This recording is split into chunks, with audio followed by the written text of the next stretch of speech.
অনেকেই ভাবো মিষ্টি বানানো ভীষণ কঠিন। না না, একদমই কঠিন নয়। আর আজকে তোমাদের সাথে ভীষণ সহজ একটা মিষ্টি রেসিপি শেয়ার করছি, যেটা কিন্তু সকলে খুব ইজিলি বানাতে পারবে।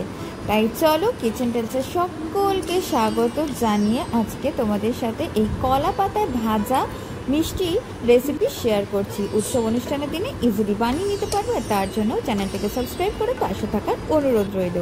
এখানে কথা বলতে বলতে আমি 200 গ্রাম নিয়ে নিয়েছি ছানা, ঘরে বানানো ছানা। এখানে ইউজ করলাম 1 টেবিল চামচ দিলাম চিনি, আর এখানে মিল্ক পাউডার দিয়ে দিলাম 1/4 কাপ, আর দেখো দুধ দিয়ে দিলাম 2 টেবিল স্পুন মতো। দুধের পরিমাণটা একটু ভ্যারি করতে পারে, সেটা আমি বলে দিচ্ছি কীরকম কতটা দিতে হবে। এখানে আমি কলা পাতা ছোটো ছোটো করে টুকরো করে কেটে নিয়েছি, ভালো করে ধুয়ে নিয়েছি।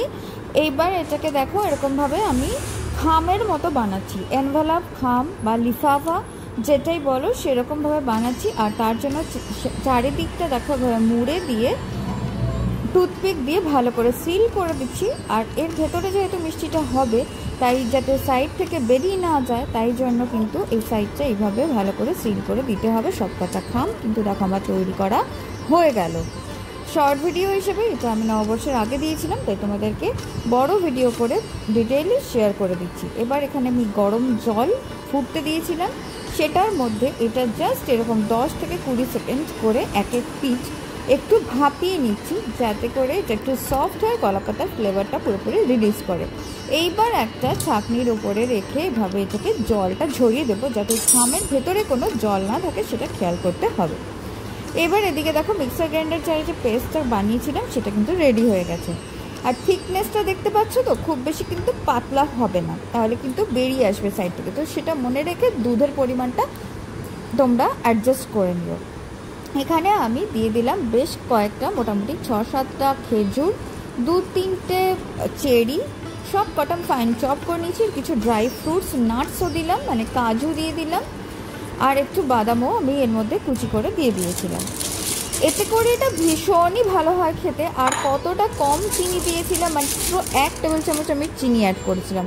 আর যদি কেউ চিনি খেতে একদমই না চাও, তাহলে এটা বাদ দিয়ে আর একটুখানি খেজুরের পরিমাণটা বাড়িয়ে দিও, তাহলেও কিন্তু এটা ভালো লাগবে।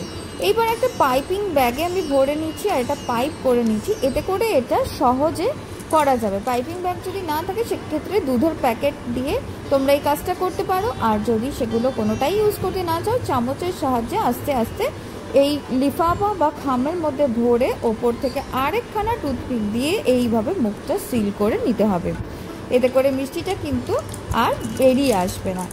এই মিষ্টিটা একবার বানিয়ে দেখো, অসম্ভব ভালো হয় খেতে। আর বাড়িতে বানানো ছানা যদি না থাকে, অবশ্যই এটা তোমরা ফ্রেশ পনির দিয়ে বানাতে পারো। আর পনিরটা ফ্রেশ নিও, কেননা বেশি পুরনো হলে এতটা ক্রিমি টেক্সচার আসবে না। আর মিল্ক পাউডারও আশা করি বেশিরভাগ লোকেরই বাড়িতে থাকে। মিল্ক পাউডার যদি না থাকে আর চিনি যদি না দিতে চাও, তাহলে সেক্ষেত্রে কনডেন্সড মিল্কেরও ব্যবহার করতে পারো। সব কটা খাম দেখো কথা বলতে বলতে কিন্তু রেডি হয়ে গেছে। এইবার একটা ননস্টিক প্যান নিয়েছি, এখানে আমি সামান্য একটু ঘি জাস্ট ব্রাশ করে নিলাম, দেখতেই পেলে। সব কটা খাম আমি দিয়ে দিলাম, আর 5 মিনিট করে প্রত্যেক সাইডে আমি এটা ভেজে নিচ্ছি। কালারটা দেখো খুব বেশি কিন্তু ডার্ক করবে না, তাহলে একদম আটকে যাবে আর একটু পোড়া পোড়া টেক্সচার হবে। এই কালারটা পারফেক্ট আছে, দেখেই বুঝতে পারছো।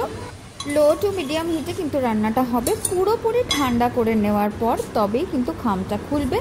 টুথপিকগুলো খুব সহজেই দেখো বেরিয়ে আসছে, আর খামটা ছাড়িয়ে নিতেও কিন্তু সেরকমভাবে কোনো অসুবিধা হচ্ছে না। যদি দেখো যে কলাপাতা একটু লেগে গিয়ে রয়েছে, তাহলে একটু টুথপিকের সাহায্যে বা হাতের সাহায্যে একটুখানি ওটা বের করে নিও, খুব সহজেই রিমুভ হয়ে যাবে। ভীষণই ভালো হয় খেতে।